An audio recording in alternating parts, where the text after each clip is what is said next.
you actually got the coronavirus yourself, right? And, Mm, were you scared? no, no, I wasn't scared at all, and I'm still not scared. But there are precautions that you have to take. That's for sure. Hello and welcome to the Wellness Trinity podcast, where we interview top holistic experts and bring you natural solutions for modern day wellness. Let's get started with your host, Dr. Jacqueline. Hi, welcome. Thank you for joining the Wellness Trinity podcast. I'm Dr. Jacqueline, owner of the wellnesstrinity.com, where we provide natural solutions for modern day wellness. Today, I have back on the show Dr. Choksy. We talked about marijuana last time and what his thoughts are about that. So if you want to learn more about him, visit his website at aceintegrativehealth.com. And I also highly suggest listening to that last podcast we did together about his thoughts on medical marijuana. So today we are going to discuss his journey with having COVID-19. And just a little disclaimer before we get started, what we discuss in this podcast is for educational and entertainment purposes only. What you do with the information is to be used at your discretion, as the recommendations are not intended to diagnose, treat, cure, or prevent any disease. This episode was brought to you by CellCore Biosciences. Creating supplements that work is what they do, and restoring hope and health is who they are. This protocol was an absolute game changer for myself and my clients too, and now I get to train practitioners to use it in their practice and ebb and flow with it accordingly. So if you want to learn more about the protocol, please visit cellcorebiosciences.com. If you are a practitioner, you can sign up for a wholesale account, and the general public, please visit thewellnesstrinity.com/cellcore detox, and I can show you the ropes of how we can ebb and flow with this for yourself and your family. Dr. Choksy, welcome to the show. Thank you. Thank you. It's great to be back. Yeah, I'm really excited that you love coming on the Wellness Training podcast, because I don't mind having you as a regular guest with your wealth of knowledge and the fact that you're just constantly diving into the research, and especially with what's going on right now in the coronavirus. So you actually got the coronavirus yourself, right? And, Mm, um, were you scared? no, no, I wasn't scared at all, and I'm still not scared. But there are precautions that you have to take. That's for sure. Yeah. So, why not? There's all these people running around with masks on, and honestly, as much as I kept telling my mom to wear a mask when she was traveling around, me and my husband don't wear a mask. We wear gloves when we go to the store, but aside from that, we haven't really been wearing masks. So, Mm. why aren't you scared? Why aren't you nervous about this? Oh my God, that's a huge question. That's gonna have a really good backstory. So, I got COVID-19 about a couple months ago, and this is when I was traveling to Orlando and then LA and Las Vegas and all those places, and I picked it up. I came home, and on one of those flights, as soon as I came home, I was sick. I had headaches, body aches, and at night I started getting chills. There was a little bit of sore throat, nothing major. And because it was such a sudden thing that happened, I had an inclination that this was COVID-19 that I had. And coincidentally, I was sitting next to somebody who, stereotypical, don't get me wrong, but somebody Asian and an American, and they look sick. They were, leaning on each other, and they seemed sick. And I did not have my mask on at that point, and pretty much this was up back in February, end of February. And I came home and I just felt sick and tired. So I had been following COVID-19 for since January, since maybe December, and had some understanding of what it was doing to the body. And at that point, our early understanding was that it was affecting the lungs. And from my understanding, I wanted to make sure that my temperature stays high, my heat centers in the bodies were activated. So I was doing a lot of things to begin with. And I feel like because of those things, my symptoms were mild. And I wasn't as scared at that point either, because I was already prepared for it.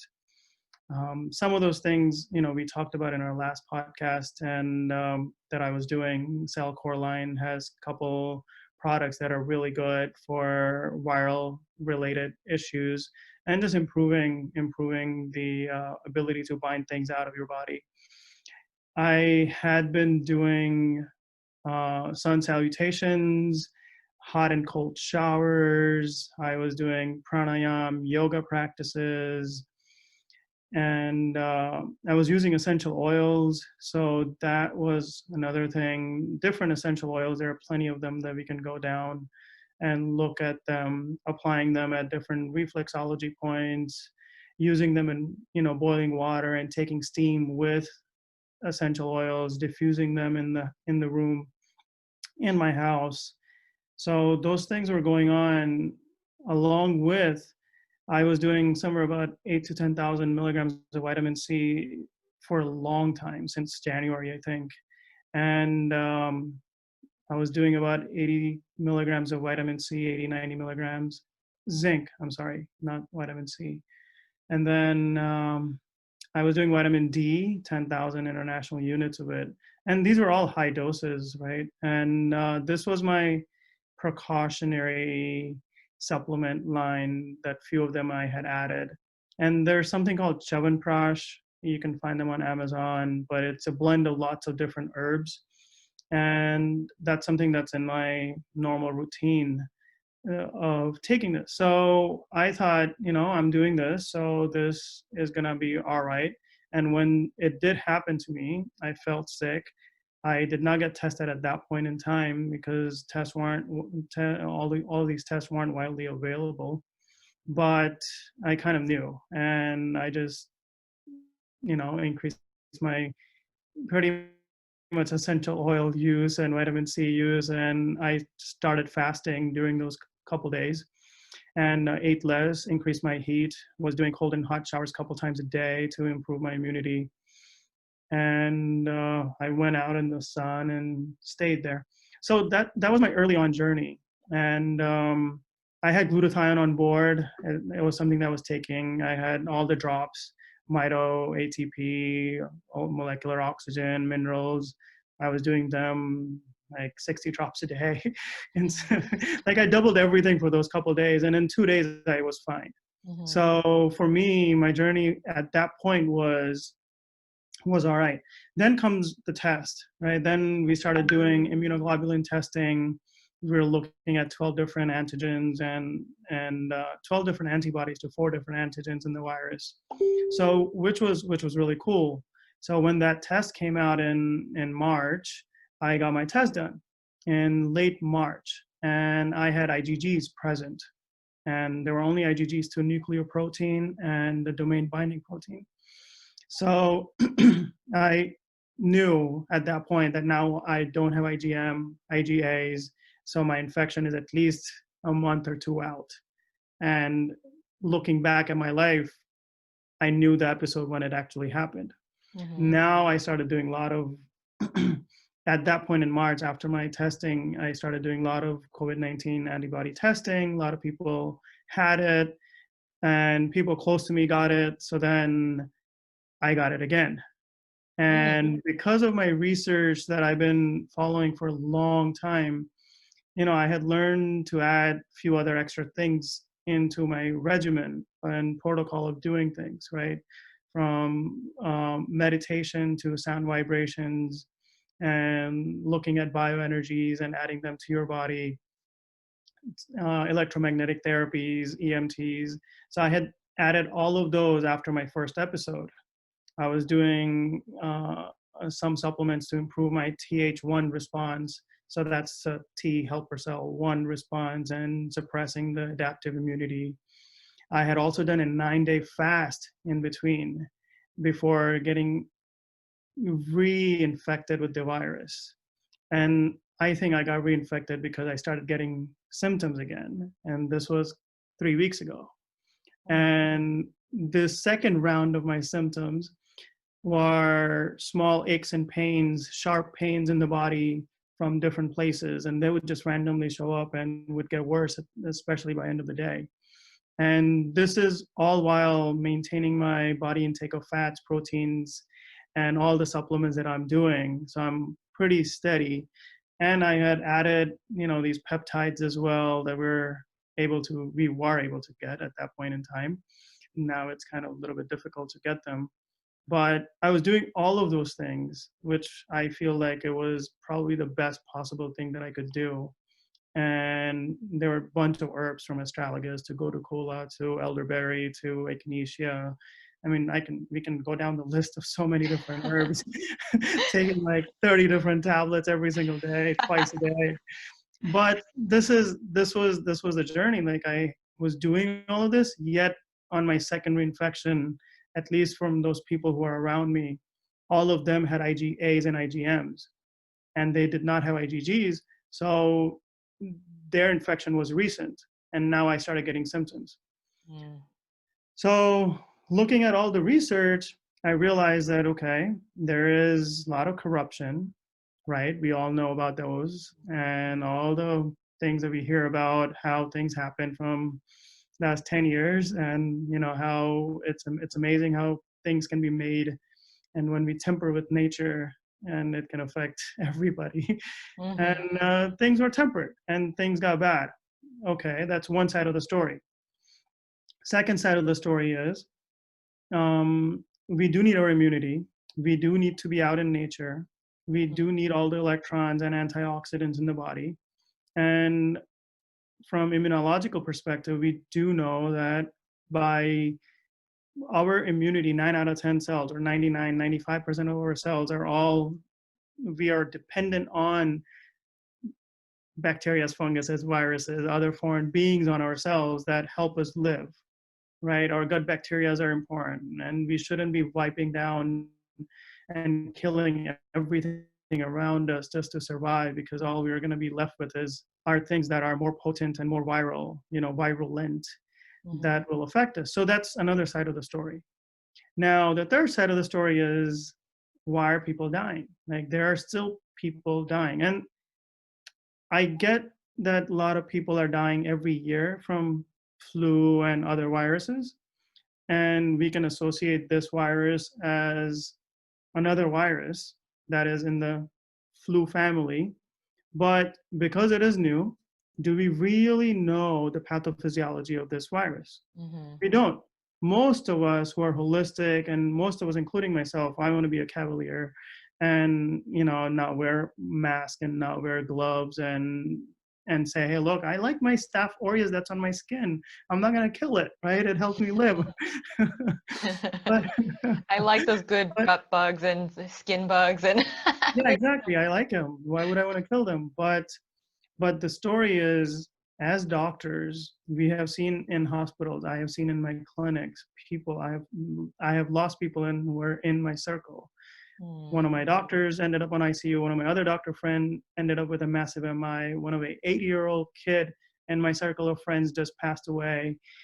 My uncle, well, extended relative uncle, second uncle, I guess, cousin uncle, he passed away in New York. But people are dying who are otherwise healthy. So we have to account, as scientists, we have to know, okay, what is the real pathophysiology? Yeah. One side is, yes, there is corruption. Other side is, yes, we want to be holistic, and we really want to make sure that we live with nature and not be afraid of these little viruses that happen. And, coronavirus lives in dogs and all the time, and we kiss dogs, and it never jumped to humans. But this one did, right? This one did cross into human cells, and it is affecting ACE2 receptors. So my journey has been trying to figure out and really pay close attention to the real science, at least the science that I can come up with. Yeah, you've been diving deep into that. And those other doctors. So action, right?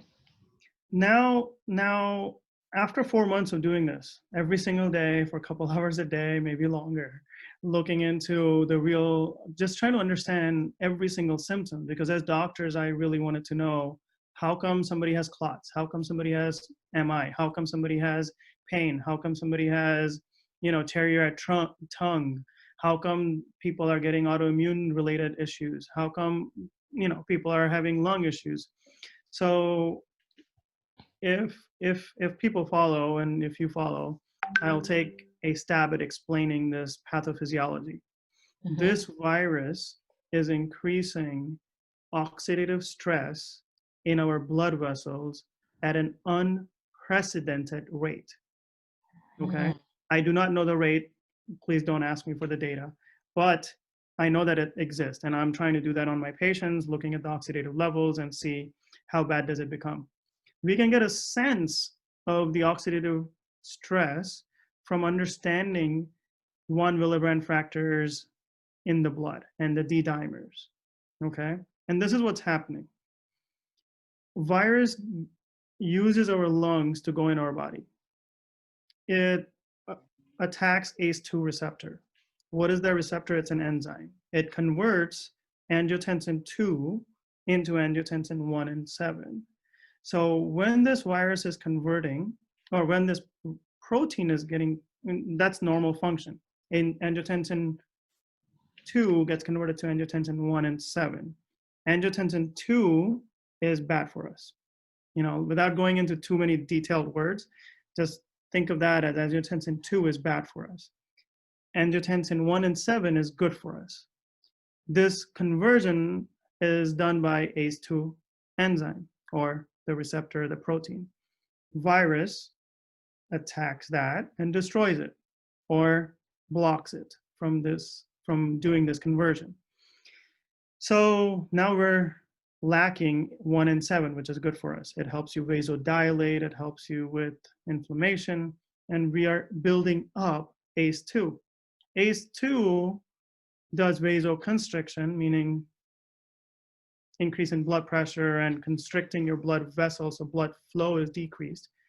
In that process, it's stimulating ACE2 somehow, is stimulating the endothelial lining's nitric oxide, PFOXO22 gene, and that's releasing oxidative superoxide molecules. Now, the second way the superoxide molecules are going up is by the virus getting engulfed by our macrophages, neutrophils, lysosomes, right? The normal, our immune cells, that innate immunity, it takes in the virus, recognizes it, and says, okay, I gotta kill this. So let me increase my oxidative stress, make bleach in it, superoxide, myeloperoxidase comes in, H2O2, hydrogen peroxide comes in. All of these guys come in from one into another. Superoxide goes into H2O2 to become myeloperoxidase, bleach, and all in the essence to kill whatever that is foreign in us. And this is our normal immunity, right? Our normal immune cells will eat up something, try to destroy it. That destruction is done by superoxide molecule as step one, and then it gets converted into many other things. So now we have two mechanisms by which superoxide molecule is going up. Superoxide is our one of the reactive oxygen species in our body. We have known this for many, many years, how much inflammation happens inside the blood vessel. So this blood vessels that we have, there it is. So these superoxide molecules are an oxygen molecule with an extra electron that just destroys things around it. It will go into different things and destroy it because either it wants to bind to something because it has that extra electronic energy. So oxidative stress happens more in people who are very inflamed, obese, diabetic, kidney issues, heart disease patients. It is already in us from people with high amount of toxins, chemicals, people who have COPD or lung issues that are not getting enough oxygen in there, sleep apnea. So asthma, people who are very reactive, people who have autoimmune diseases. So these patients are already having high oxidative markers in their body, and this virus is increasing those oxidative levels. So reactive oxygen species go up, they destroy the endothelial lining. The inner lining of the cell inside the blood vessels is destroying it. So the underneath that destruction is we have tissue. Now it's exposed inside the blood vessel. When that gets exposed, the damage, right? You got to cut inside the blood vessels. There are no pain receptors. That's why most people don't feel pain when you hit your artery or when there's damage going on inside the arteries. We don't feel that pain. This oxidative stress is happening from COVID-19 without us knowing how much it's happening. Mm-hmm. It's causing the endothelial damage. Endothelial damage is leading to von Willebrand factor release. People with type A and B and AB blood have high amount of von Willebrand factors. Type O has less. Hence, we have seen type O people getting affected less from COVID-19. Mm. Von Willebrand factor's job is to do what? To make a clot. If you have a damaged skin, it will make a clot to patch it up. That's platelet adhesions. It increases platelet aggregation, platelet adhesions happen, especially calcium is used up, and we need the calcium to bind all of these things together at inside the artery. So this artery that we have, if there's damage in there, it wants to fix it. That's our normal human physiology. You don't have to tell your body to fix itself, it just wants to fix it. But what if the damage is happening at really fast rate? Normally, most people who get heart attacks and strokes happen later in their life, okay? Heart attacks, strokes, clots in the blood. Now, you're looking at 60 years of lifetime worth of oxidative stress. 60 years later, somebody had a heart attack or a stroke, or maybe 80 years later. Mm. Some of these people, including people that I have known, have passed away from having oxidative stress within 30 to 60 to 90 days. What normally took 60 years to have an outcome of a heart attack or a stroke or a clot and amputation, right? Our oxidative stress goes up in the body because we're exposed to a lot of oils and toxins in the food and the processed chemicals and blah, blah, and blah. But we have an innate ability to still live for 60, 70, 80 years. And we're doing well with that, right? Our ancestors could have lived longer and with less amount of oxidative stress, but we are still doing okay. But now you introduce something in the world, whether natural or unnatural, I don't know. I'm not here to judge what, who, how, when this happened. I just want to know how I can help people who are in front of me, who are showing up in my practice, or people who I care about, what is really going on in them, right? That's my job. As a doctor, my oath is to learn as much as I can so I do no harm, right? And this process of learning that's where we are. So can I, as a doctor, say that, yeah, you shouldn't be wearing a mask? I don't know. So here's what's happening, right? If a person who's otherwise healthy ends up with heart attack and stroke in 30 days, young people from age 2, 3, 4, 5 to 30, 40, 50, and a 49-year-old guy just, one of my doctors, nephrologist, perfect guy, just end up dead, right? 49-year-old with kids and family, otherwise completely healthy nephrologist. I mean, look at this guy, right? Nephrologist, really smart in acid-base chemistry, understands all the ions. His body was perfect, did not have any side effects, no drugs, nothing on board, and he ends up. Now, do we really know, it was done because of his long year history of having a bad lifestyle? No, I mean, there are a lot of confounding factors, but this is what COVID-19 is doing in a lot of people, right? There are certain people that are just dying from higher amount of oxidative stress that is leading to endothelial dysfunction. Endothelial dysfunction. So look at my story. The first time when I got it, I had enough amount of oxidative stress. I was doing all kind of things, and I did well. Within 2 days, I was fine. The second round, this is like going to a boxing match, right? The first round, I won. Second round, the boxer is new. The guy that I'm fighting is mutated virus again. It could be a different strain. And did I have enough time in between the 2 rounds to heal up all the endothelial damage that I had accumulated? In 2 days or in 5 days, whatever the time it took for me to get these symptoms, the endothelial damage could have been as equal to 2 years worth of endothelial damage. Wow. Because the 60 years worth of endothelial damage is happening in 60 days in some people. And we don't know who they are. They are otherwise healthy individuals, like 80-year-old kid who just passed away, right? So my understanding is that as a doctor, my recommendation has to be evidence-based. And obviously this is a hypothesis because it is not proven by double-blind controlled, blind studies.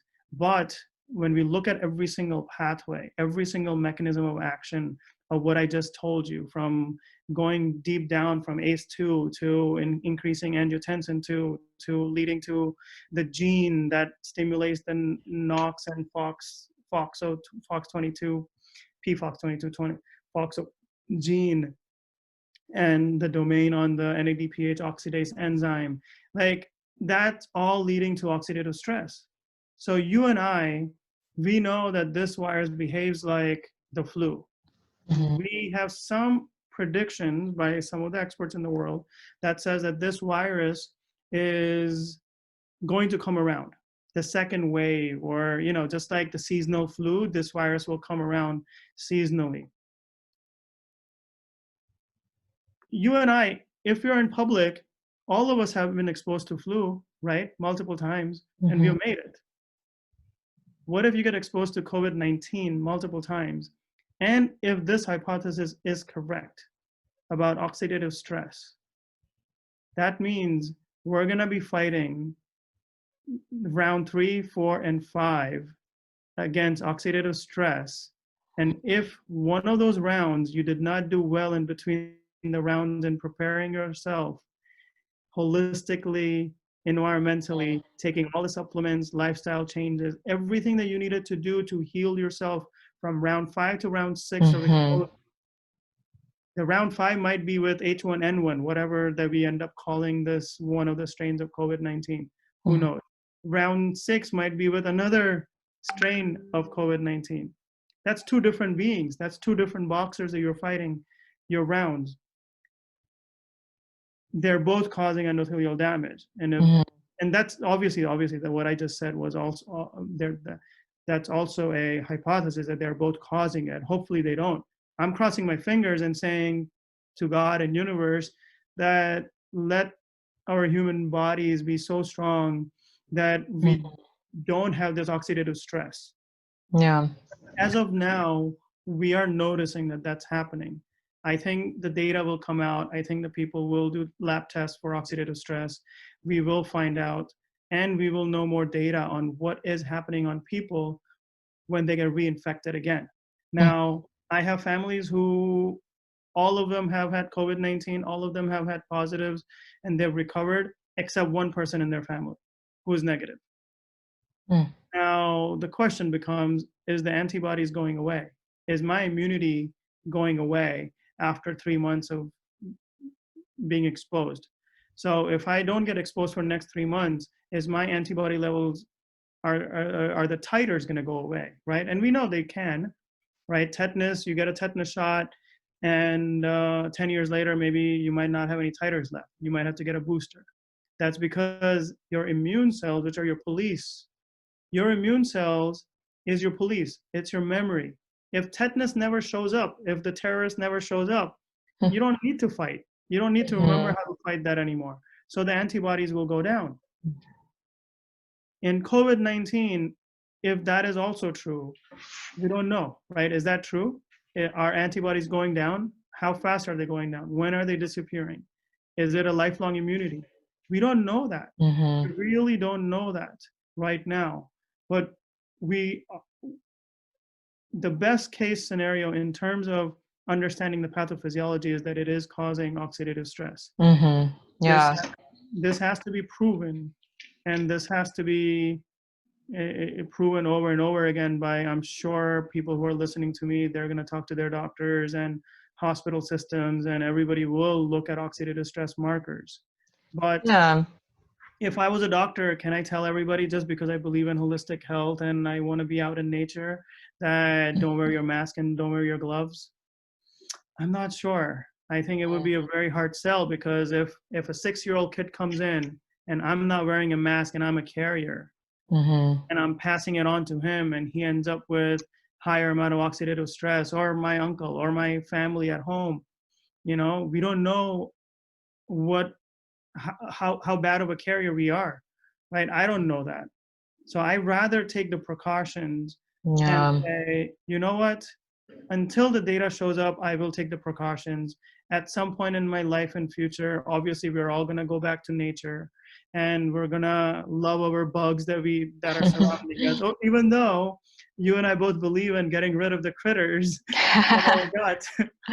Yeah. But Well, we I love mean, them. we We are love them. we are made of these microbes, right? It's just we don't want them out of balance, and things like these Absolutely. viruses and heavy metals, chemicals, toxicity in general just throws them off. So Absolutely. we're supposed to coexist with them, not Yeah, have them all absolutely. I overgrown. completely agree. But that's the thing, right? We do coexist with coronavirus. Dogs have them. We got them. But it never crosses. We coexist with them on our skin every time you kiss a dog. But when you temper, when you mess around with things, and when you create things, and who knows, however it happened, I don't want to blame anybody for what they may or may not have done, whether it's right or wrong. The corruption is there. We all know that. Yeah. So, but now we have to deal with it, right? I'm not in the position to change any corruption. I'm in the position to help my patients and Right. Yeah. give them the right recommendation, provide the right therapies the way I understand every single one of these pathways. And that's where we say, you know what, get IV therapy, get everything done, change your life ASAP now, get rid of Right. all inflammation out of your life. If you need help, we can do it, from genetics to holistic, meridians to Eastern and Western philosophies. We can mix and match anything and everything to help you get the right personalized approach to do this. Now, obviously, in this whole holistic world, the expense becomes a limiting factor for a lot of people, especially when they don't have a job and the economy is shut down. And now, people need to take a lot of supplements, and the food costs a lot of money. I mean, this is the system itself has some disadvantages against us, because Yeah. even if everybody wants to buy organic, and they can't. It's not practical. It's impossible. Yeah, well, a lot of people I've noticed on, through social media and just talking to people, I mean, people are growing gardens, it sounds like. I started my microgreen farm back before the new year started, and I've been getting pretty good at that now, so I'm mastering these things. Oh yeah, Um, absolutely. but We have been recommending. So in my office, we Erin Hanley, she works here, and our aim is to teach people how to garden. She's a reflexologist. She does aromatherapy, and she has her own business that is called Paradise Kitchen Garden. And she's an expert at creating kitchen gardens. So my patients, wow. we offer this services to my patients, because I'm a holistic doctor. I look at energies, I look at science, but at the end of the day, I want you to plant your own food, to learn the energies of that food for yourself, because that's the best way to learn. If you grow something, right? It's like having a kid. Until you have a kid, you'll never know, right? Yes, me and you are both exempt of that one for now. For now. I can wait a little bit longer. My mom Yeah, is really ready for that, but I'm just like, hold on just a yeah. second. I'm ways away from that. I gotta, Hey, you never know. You never know. That special lady might be around the corner or working with you, maybe. No, I don't think she's working with me, but maybe, um, by great, maybe through telemedicine or something. Who knows? yeah, But you never know. Are you going to the um, eco workshop in Boise? I'm debating about it. It's just I'm debating about it. Well, she might be there. She might. No, that's where I'm calling it the getting out of quarantine party for the holistic practitioners. maybe I should go there after listening to this podcast. Right? Yeah, the other one was really incredible. That, for people that don't know, that's the Eco Workshop is with CellCore Biosciences, and that's where I met Dr. Choksy here. So I meet incredible people like this at these events.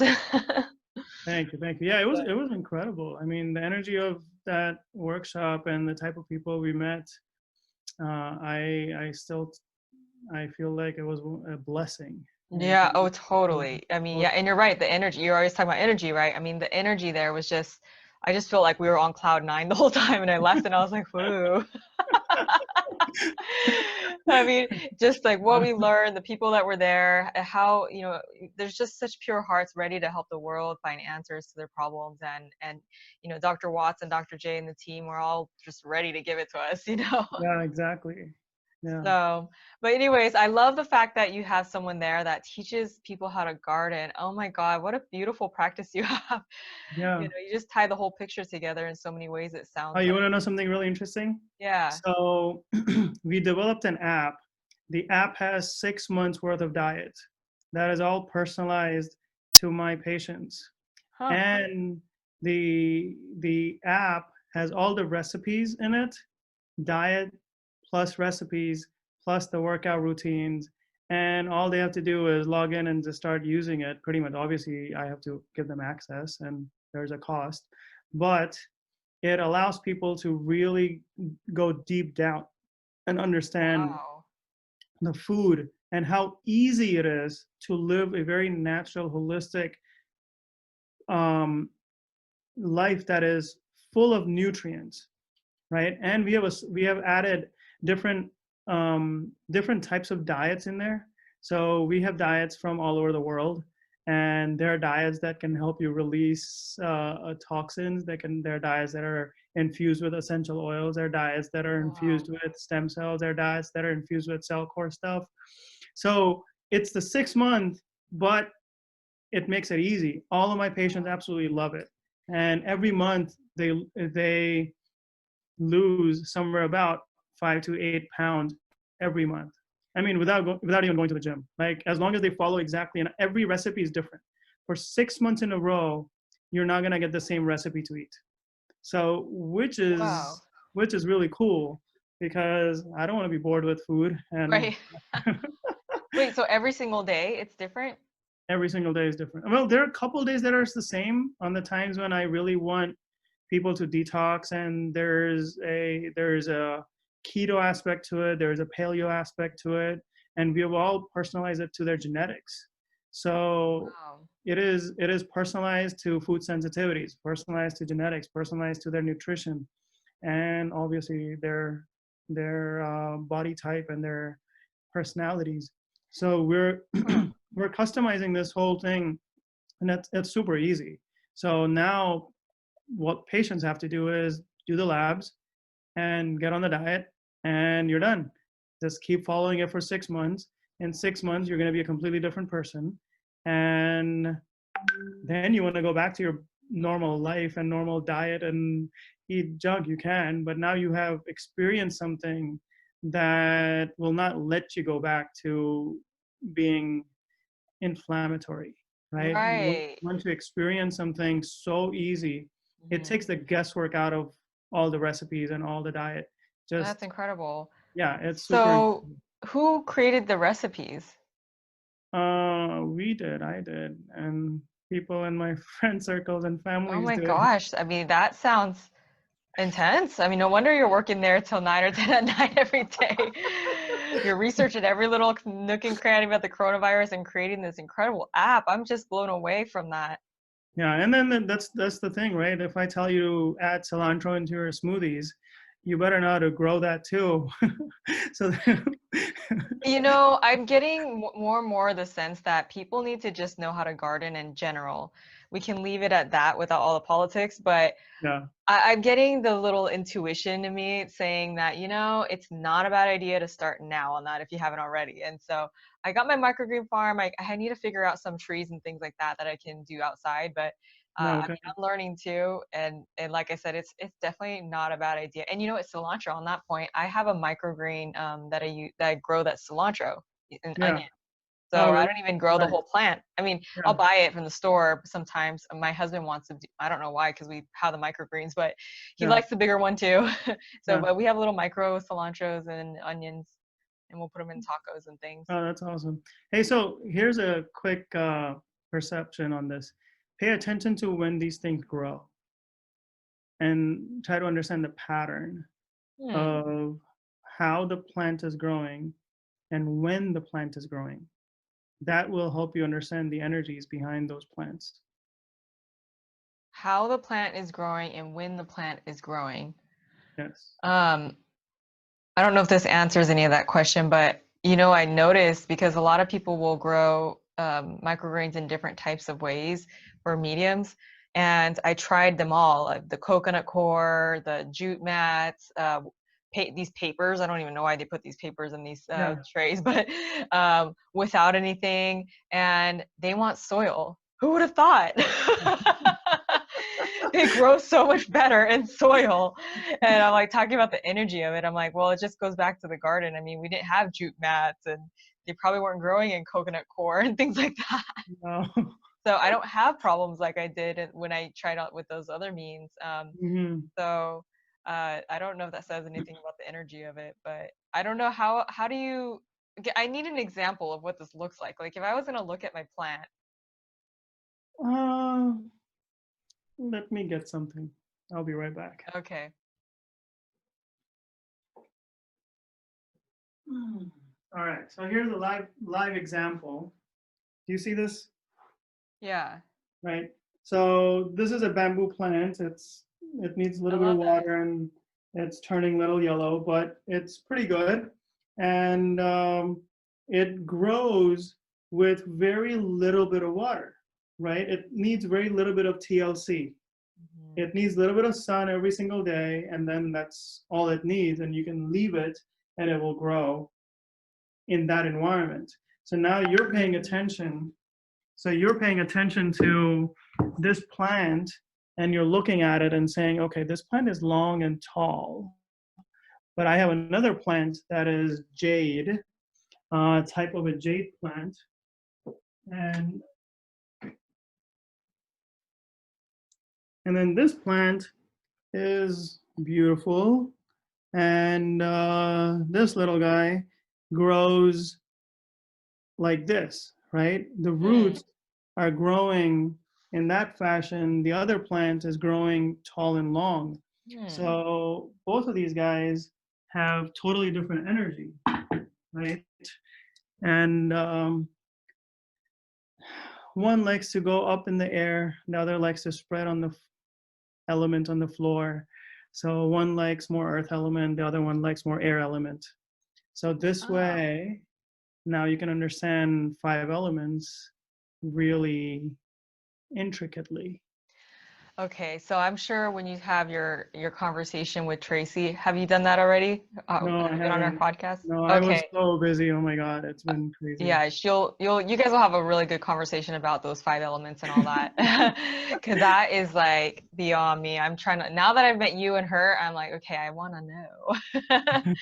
I need to know this Indian medicine, and I haven't really gotten to someone with Chinese medicine too much yet, but all those elements, I'm just wondering, so now that you've dissected these plants, what does that mean when you're working with a client? I mean, if someone, do you find certain types of people are more gravitating toward a certain plant?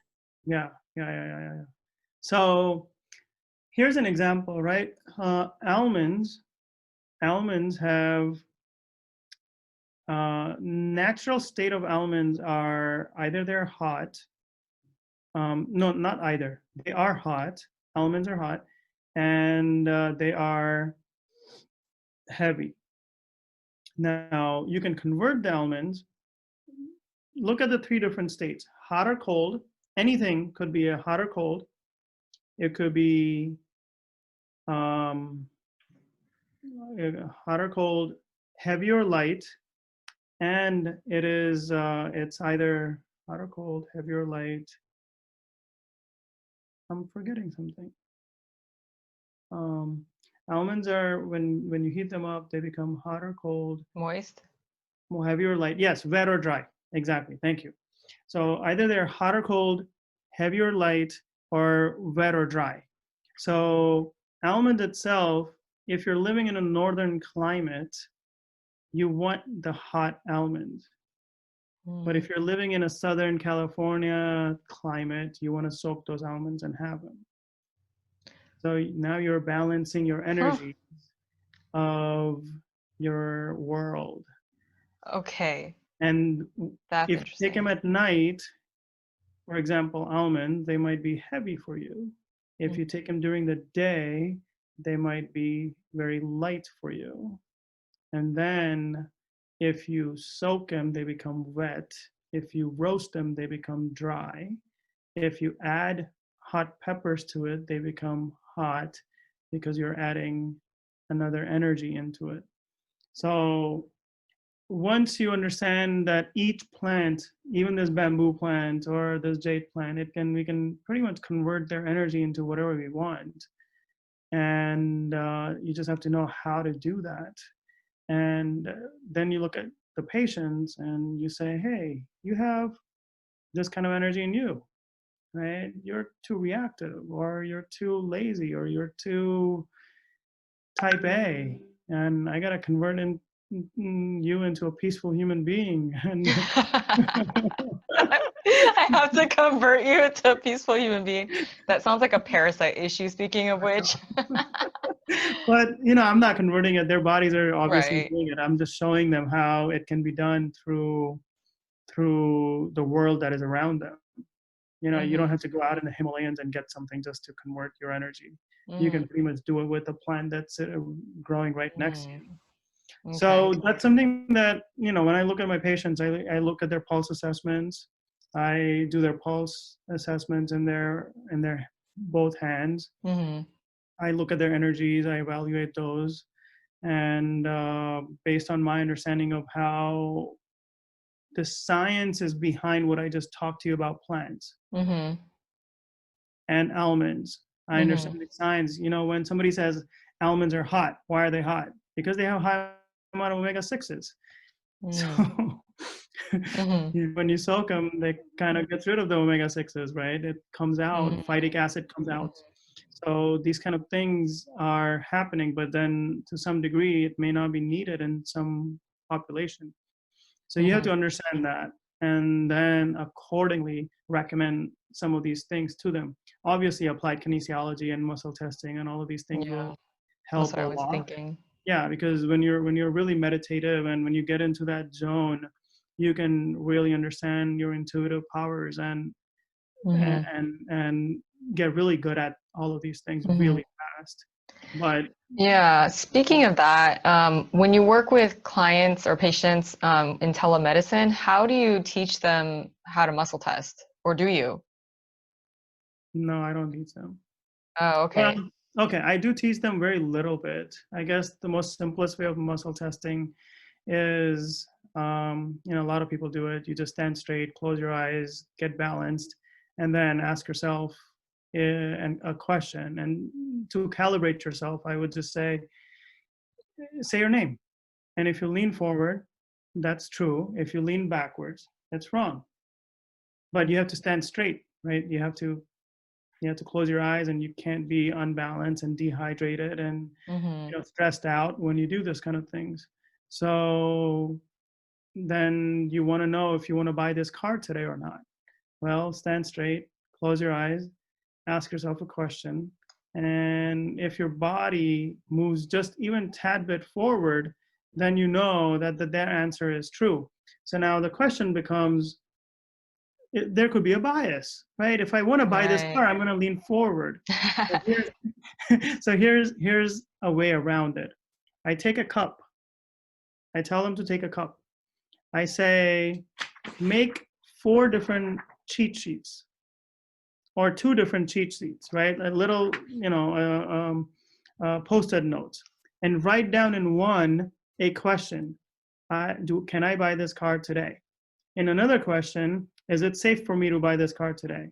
In another question, say, can I buy this house today? Or can I do this today? Or whatever, right, that you're wondering about. Is this the right medicine? Are these seeds the right seeds for me? So you ask that question in 4 different little little post-it notes.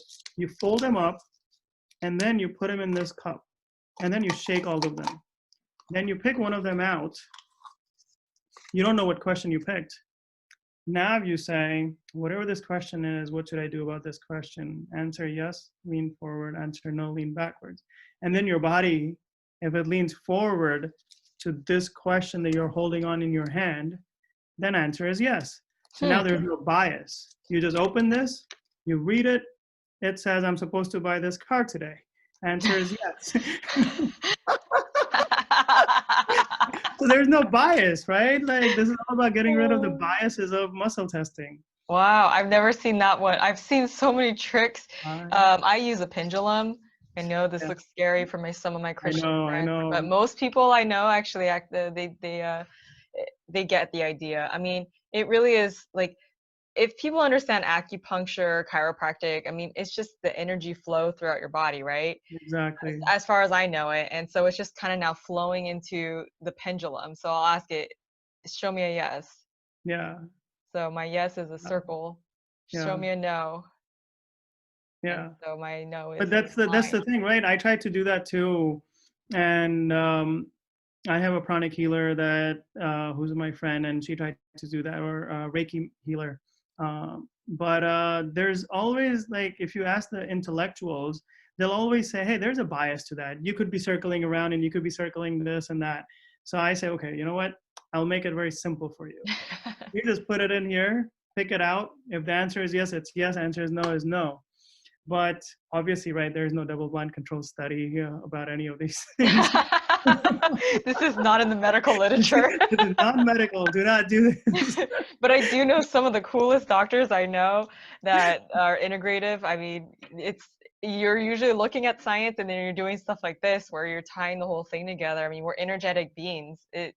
It sounds kind of foo-foo for some people that are like, I need science. I don't know about all this energetic stuff. You know, I get it. I was there at some point where I was just like, I don't know about this. And then when I really learn about how it is kind of scientific how it works. I mean, we have these energy centers in our body, and just the flow of it when we get blockages. I mean, things just don't work. So I don't know. I mean, I practice enough and the thing moves for me. So it works really well when I'm trying to figure out how to dose up for myself.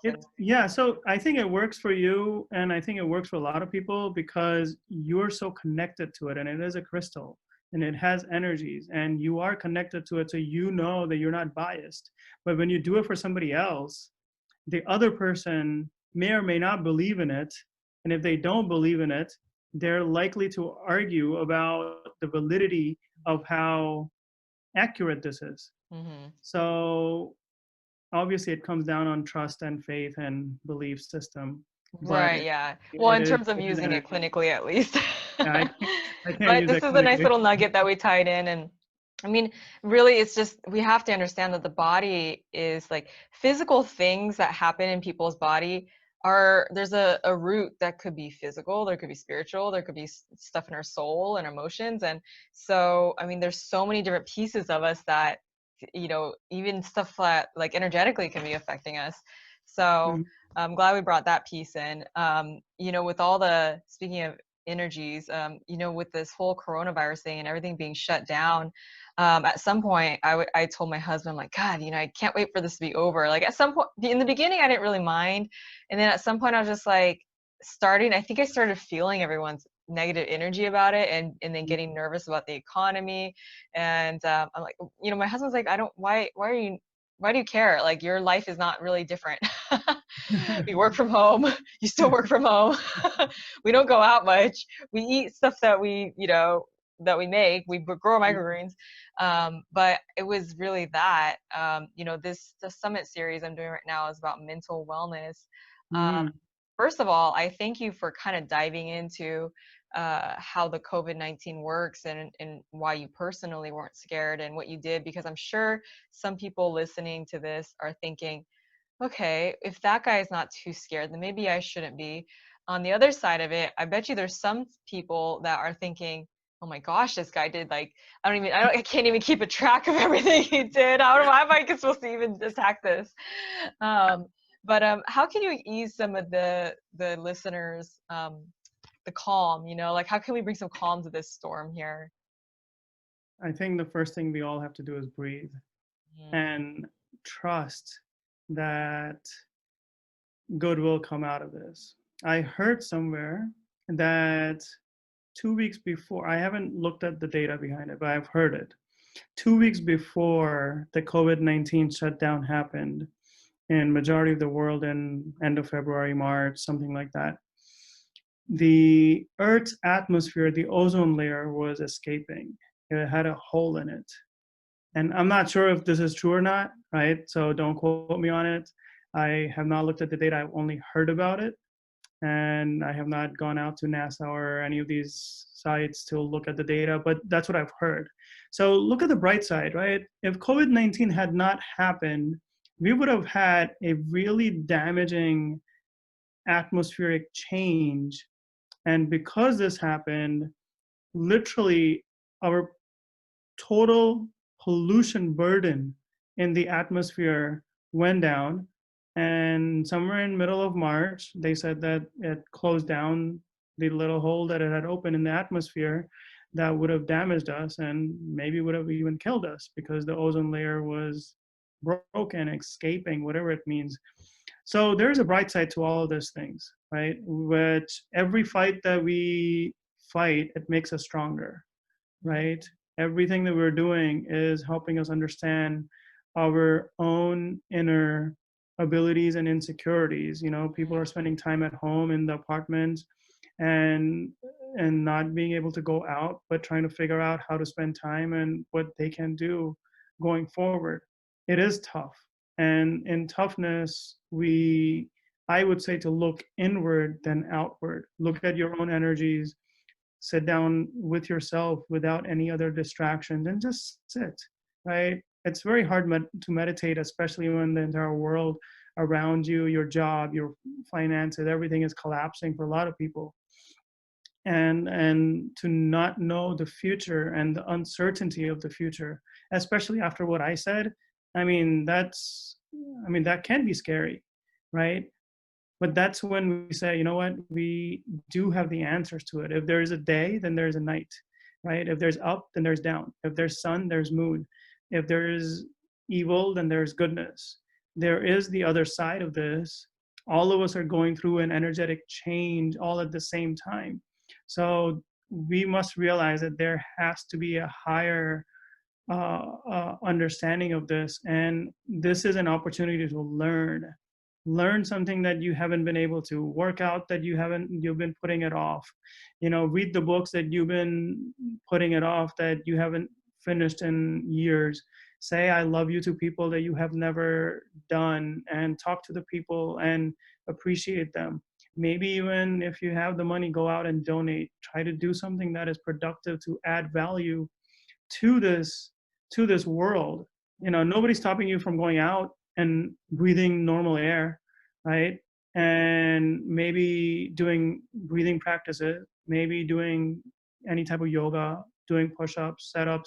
Nobody's stopping you from growing any food. And if you have access to it, right? I understand in a lot of places in high-rise buildings, a lot of people don't have access to even the sun. And I get that. And that's kind of tough for a lot of people. But, you can vicariously, virtually do that with other friends. Spread the knowledge and spread positivity and encouragement and courage, and see, what happens. I think we're all going to come out of it. There are so many good drugs that are coming out that can help people who are in hospitals and people who are really sick on deathbeds. There are a lot of antioxidant herbs that we have. There are a lot of IV therapies we have. There are a lot of things that can be anti-inflammatory. You can change your diet, learn about the diet, right? Learn about an antioxidant or anti-inflammatory diet. So there are a lot of things we can do. And I would say to do it now, right? Take on this opportunity and say, thank you, God, for giving me this vacation that I've been wanting. Like the Western world and all of us have been running all the time. And I'm running more now than when I was running before. But we've been doing that, right? And we forget to breathe, like me, right? I just talk and I forget to breathe sometimes. So Yeah. Well, the other um, side of it too is I remember you telling me your story and how you took a break in life, it sounded like, when you went to oh India yeah, and you studied yoga. And I had a break like that in my life when I was 24. I got rid of everything. I traveled around the world and I really did some inner, searching and yeah. soul searching and trying to figure out who am I? What am I doing in life? Not everyone has really had that pause or really taken that time to do that inner healing and searching. So um, I'm not surprised that in a time like this, people like me and you are kind of like, okay, it's time to go. We've been prepared for this. But for other people, it might be, no, this is a time to rest. This is a time to hear God. This is a time to know what's really going on in our soul and how we need to heal and all that kind of stuff. So that's a nice point you make, which is kind of in line of what I've been saying the whole time, and especially what you said about just trusting that a good will come out of this. Because when you said that, I was thinking about how that's really kept me calm a lot of it too. Because I mean, I'm not gonna doubt that. I think things can get kind of crazy. you They know, can. It we are totally preparing can. for the worst just in case. At the same time, I do feel like even at that, like, yeah, things can get crazy, but at the end of the day, I still feel like we have a good God that at the end of the day, we're going to have some victory at the end of this. Mhm. And usually before a really good thing happens, there's like this craziness before that's just like, it's like Mhm. detoxing. Can I say something? Yeah. So in this world of manifestation and vibration energies and all of these things, so let's take just a little bit of time to understand what's happening to us. We have a spiritual energy. Any energy, electrical energy, sound energy, light energy, it has a positive and negative pole. Positive and negative charges are there, just like any electron, any element does. Neutrons, protons, electrons, and all the smaller particles. Positive energies will attract the negative side. The negative energies will attract the positive. Okay. In our body, we have 5 senses. Our spiritual energy is inside us. Whether you call it G, whether you call it soul, whether you call it chi, whatever you call it, there's something that makes us alive that's within us. It's very godly, very natural, whatever it is. If you're an atheist, then there's something that makes you alive, right? But that we know. This energy is attached to 6 different senses. All of 5 that we already know: eyes, nose, taste, hearing, touch. The 6th being the brain. So brain is our 6th sense. Brain has lots of neurons. Neurons are like wires. They transmit electricity. Whenever we have an electrical current, that current will have a positive and negative charge. We established that already. Whenever that electrical current goes anywhere, it will attract the opposite. If you have a negative thought, that means you've had a negative vibrational frequency, because electricity travels in frequency. Mm. Electricity travels in waves, and there is a certain amount of amplitude and magnitude, and how fast it goes up and how slow it dies down. Every electrical frequency has a voltage. It has a power to it, how sharp it is, basically, in a way, in a layman's term. It could be a 5-volt wire or 100 voltage wire or 220 voltage that's traveling through the wire. So, or it could be more, thousands of volts of electricity could be traveling. So our wire, which is everywhere in our cells, all the neurons, which are our wires, they're transmitting electrical current. This current is traveling in some type of intensity with some type of voltage. Hence, every time we have a thought, we're going to be stimulating certain neurons to create this electrical current. This electrical current is going to be attracting or repulsing something. If we manifest negative thoughts, or if we have negative thoughts, we spread negative thoughts through our words. If we spread anger and frustration and jealousy through our eyes, right? We're doing bad things or unnatural things with our hands. These are energies that are going out of us. The sound energy, the light energy, the touch energy that's going out of us that has negative energy. Negative energy will attract those kind of things. Hence, it will end up with negative outcomes. So if all of us together change our thought process, yes, be prepared, but don't be prepared because it's the worst, right? The word worse has a negative vibration. Does that make sense? We're prepared for the best. We're not preparing for the worst. So I'm not trying to correct you, but it's just no, that's a good thought though. Yeah, it's just a vibrational energy of what we say and what we think. You know, Dr. Masaru Emoto talked about how water changes the vibrations. Right. So when we're driving on the road and when we, you know, finger somebody because they cut us off, what are we doing? You know, we're cursing them. That word is not affecting that person. That word is actually changing the water structure in your own body. So what we think and what we say must be in congruence with our belief system of what we want. So in one line, I would say to everybody, you know, we need to go on this journey and think what we want to have happen. We're preparing for the best outcome possible for ourselves, right? So that's how I would think about it. Obviously, there's a lot of, even in my words and in my last 1 hour of, you know, talk, I've used a lot of negative words from corruption and all that stuff, right? So those are the kind of things that we want to pay less attention to. It's impossible to not use them all the time, or even sometimes, but we try to limit those things and say, you know what, you know, our conversation with our family, our friends, just spread positivity. And that will, even if you're worried about somebody, even if you're frustrated with somebody, even if you are angry or jealous, even if you're angry or jealous and you're worried that that person's going to do bad to you. And, you know, nowadays everybody's worried what's going to happen with vaccine and what's coming down the pipeline and the 5G and blah, blah, and blah. Like there's so many worries that all of us have. With every single negative thing, there is a positive thing out there.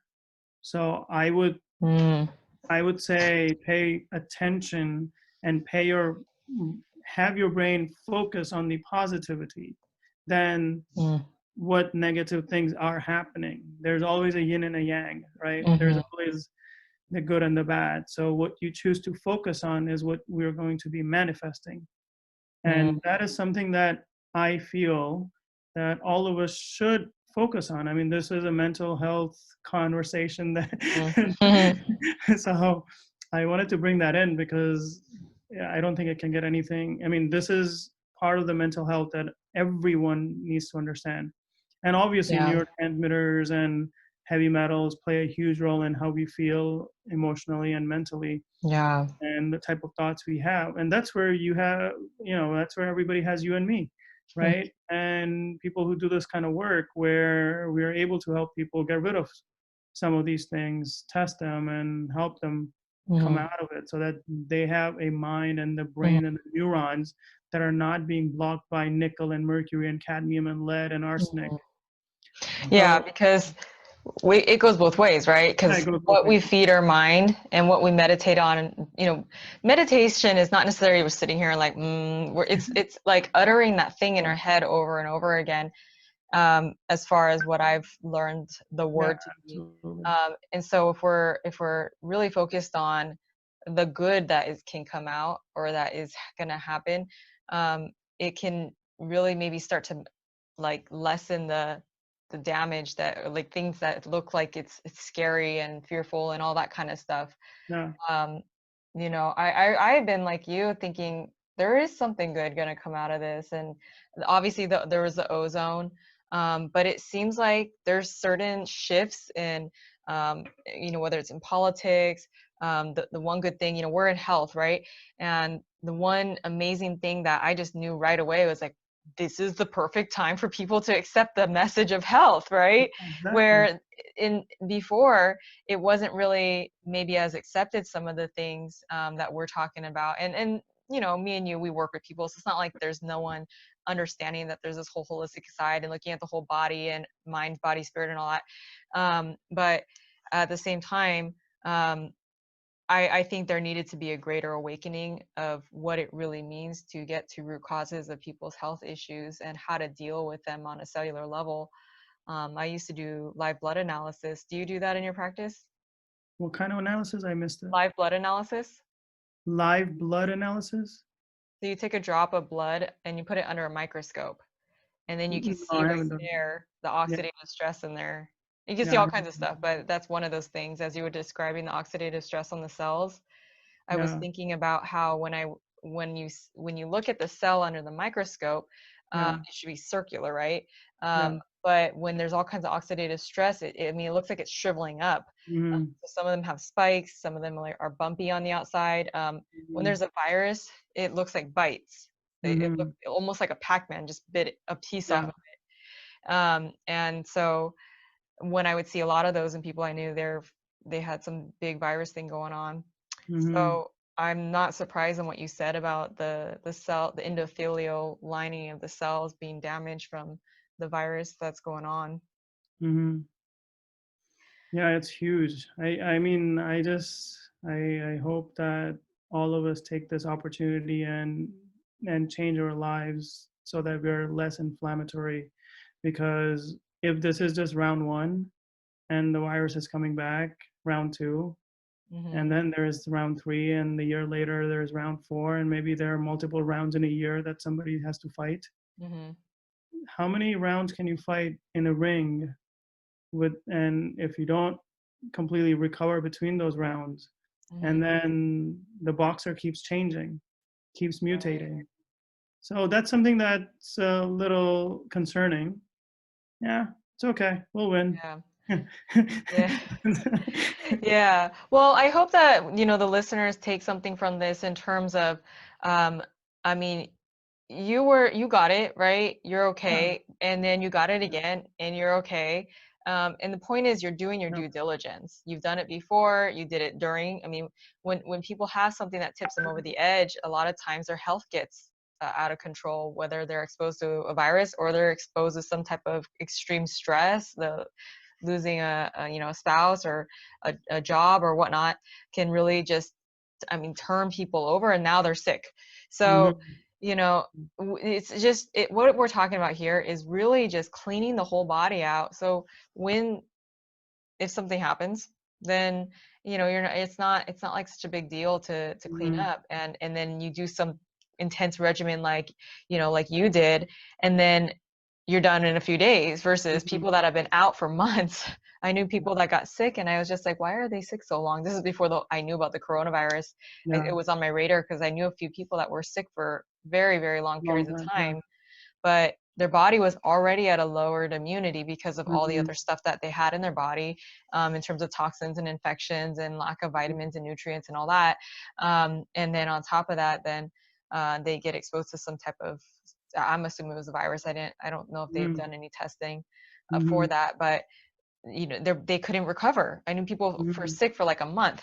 So it's, I'm not surprised though that you're someone that is generally healthy, you take care of yourself, and then you do get this, and then in a few days you're gone. I actually, I think I got it too. I didn't get tested, but after mhm. that same seminar where I met you at, I came home and my throat was really hurting. I've never had a Yeah, sore throat like that yeah. before.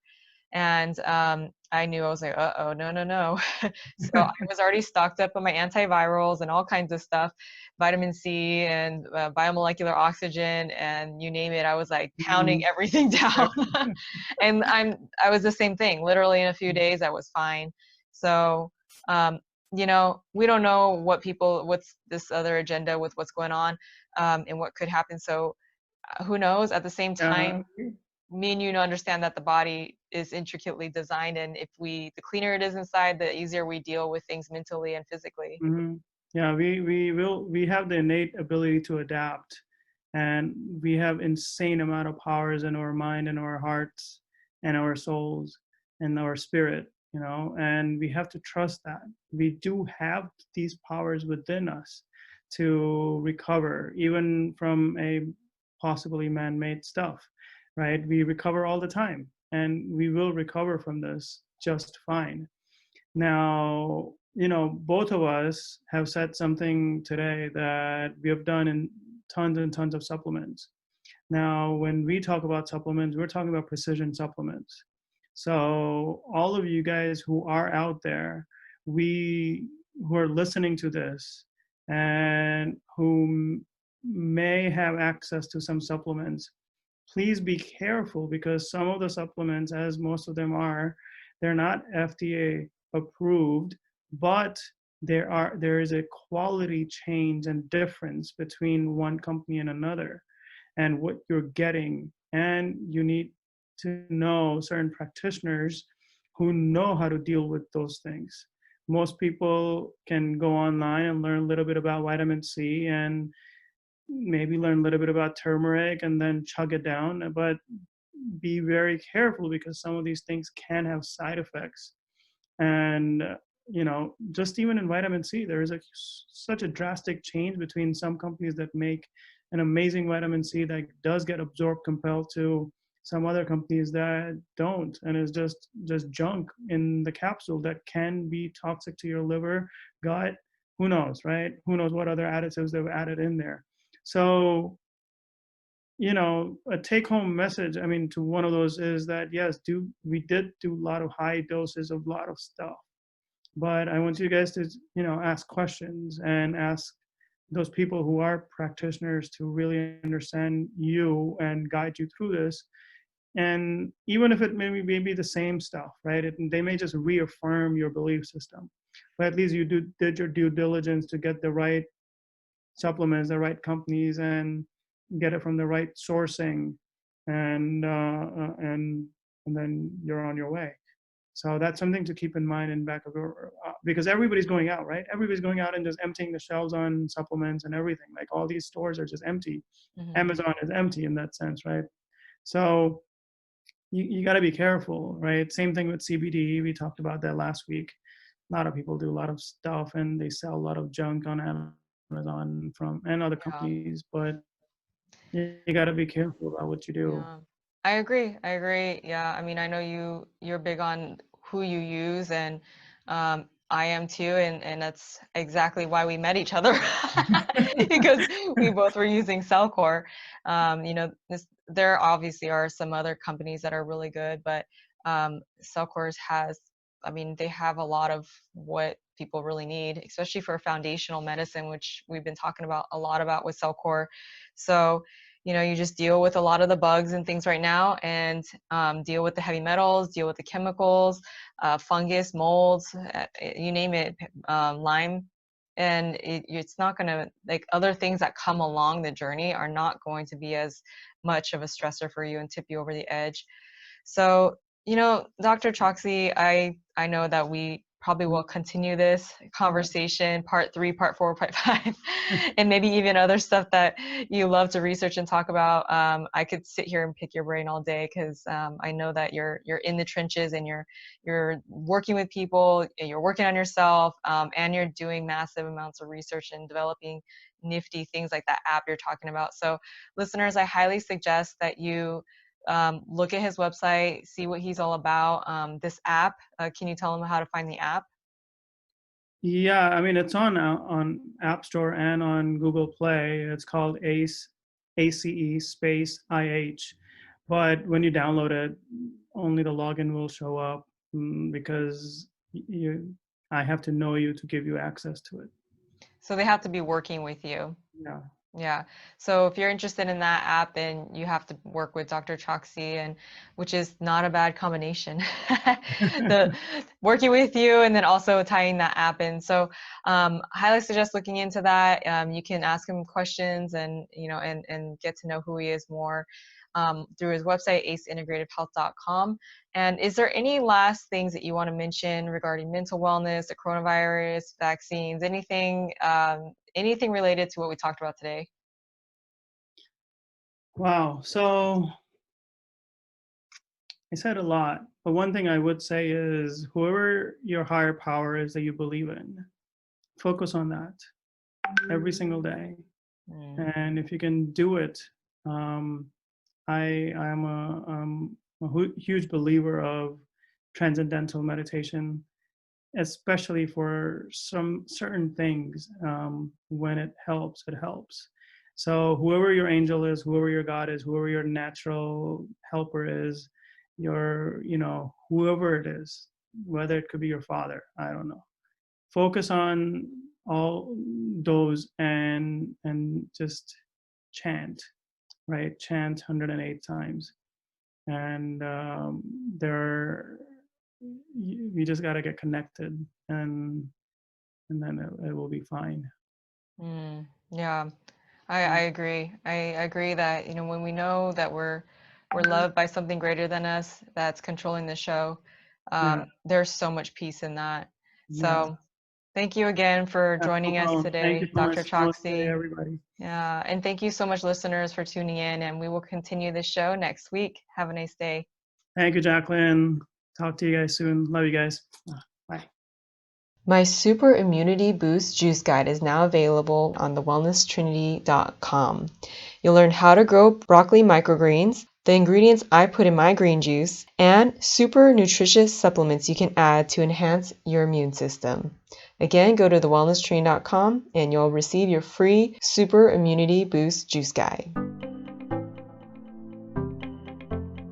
Thank you for listening to the Wellness Trinity podcast. Be sure to subscribe for more wellness tips to help you achieve optimal health. Don't forget to rate and review so we can continue to bring you the best content. See you on the next episode.